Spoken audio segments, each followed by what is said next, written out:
Why would they mow down all these people? You can't let everyone in. So they killed them? Dead people don't get infected. It's kind of shitty. The Last of Us really has been a story of contrast. It's some pretty dark themes, but they're juxtaposed against an aesthetic that we find very beautiful. That contrast is visual, but it's also in the environment. The world we decided was actually its own character. What happens 20 years after the fall of man when no one's taking care of anything? There's something really pretty about nature reclaiming its domain once we are gone.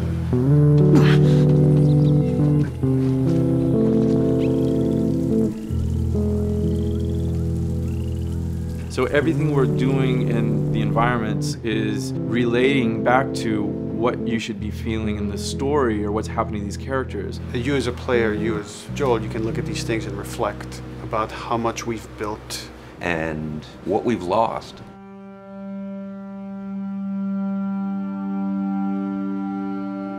You get to see hints of civilization that used to be.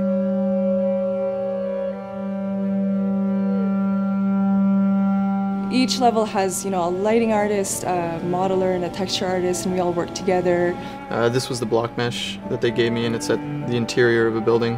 I had to be mindful of where I had set the lighting up in the color script, how it would be coming through the windows and lighting this area, which would give us this concept. I keep everything on separate layers, so say if they don't want the guys in the concept, I can take them out, or if they don't want the closet there, I can take that out really easily. Keep everything really flexible. Well, Naughty Dog, we really try to cultivate a culture where anybody is encouraged to criticize anybody else's works. And we find that the more we do that, the better the game gets. We don't have a lot of meetings because most of the meetings are you and two other people hanging out at somebody's desk. If you need something to get done, you just go find that person and you talk to them about it. So, dude, I was actually trying to figure out right here, there should probably be some dead foliage. It might be cool to see some of the dead stuff around the edges of the green or even spilling out into the street. Maybe what we do is, in some of these areas, we use it as a transition from the actual concrete up to the side of the building. So they're almost sitting on top of a bed of dead foliage, that really rich kind of orangey brown color. Sienna or something would be nice. Something real cheddary. That's how you know you're done. The end product often ends up being stronger because that bouncing back off somebody else gives you a result that maybe you wouldn't have even thought of in the first place. All right, here's the bridge. That's our way out of here. Mandatory evacuation. Evacuate to where? What do you think? Quarantine zone. See, some places got a heads up before the infection showed up. Most didn't. We consciously take in consideration lighting in the beginning. I've never ever focused so much on lighting and how much sensitivity there is to that here. Did you talk to the character artist about her hand? So her face is getting a lot of speck, but then her arm is just bone dry.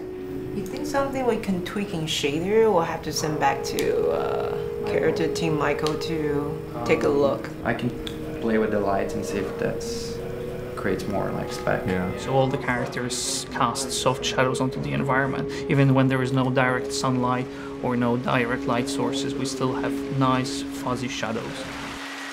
Damn, that's quite a drop.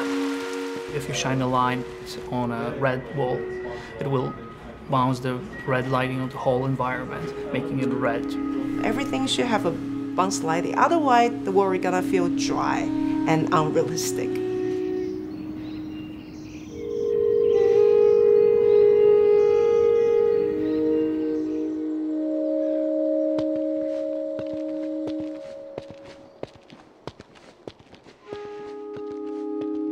Once I finish the concept, they take it at 3D artists and lighters, VisFX guys, and they'll bring it into the game engine. They got the same sign, all the foliage, lighting. That's how it kind of translates from the color script to the finished game that you play. This way.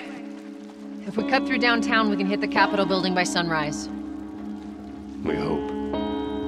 This engine is really driven in a way towards a very high level of cinematic control. Hopefully, if we achieve our goal, you'll see it is beautiful. There are these truly beautiful moments amid all this chaos and destruction.